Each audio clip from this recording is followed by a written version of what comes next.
Aduh. Tunggu pagi makan. Duduk menung apa? Awak ni saya tengok bulan ni duduk sedih ya, apa? Ada masalah ke? Sedih. Makanlah. Sedih awak cakap. Tak monyok. Tadi dalam kereta, asyik duduk termenung je, duduk tengok kat luar. Awak ni cuba cakap elok, ada masalah apa? Awak ni, kan saya cakap tak ada apa. Makan je lah. Awak ni kan, saya ni dah lapak ni, tahu tak?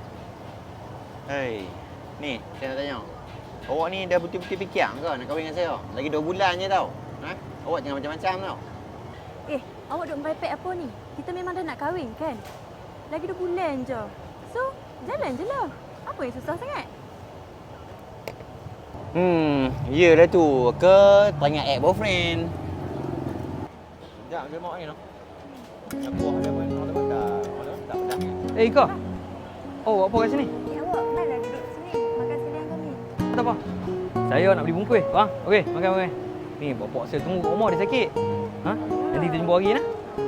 Tak apalah. Bila jumpa act boyfriend, renyih sampai kita tengok. Duduk dengan aku tadi, termenung, sedih dah macam-macam.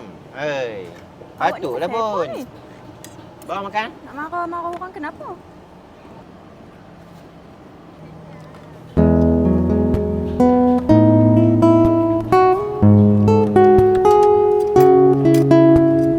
Awak nak pergi mana ni? Bro. Ya, Ni lu. Gua ada benda nak beritahu hang. Ada apa bro? Hang betul ke suka kat Ika? Apa cakap macam tu? Saya dengan dia tu kisah lama-lama, cerita monyet-monyet tu. Aku rasa bukan cerita monyet lah. Tak ada bro, tak ada apa. Sumpah bro. Relax lah bro. Jalani dia dengan bro. Dah.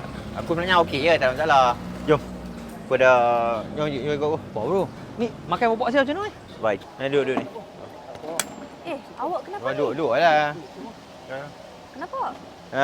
Tak apa, aku duduk dengan dia sembang. Saya ingat saya nak balik kot. Apa? Saya macam dah tu? fikir panjang-panjang dah. Awak, saya minta maaf. Apa tak? Saya okey ya. Tak apa. Ya, Tak apa.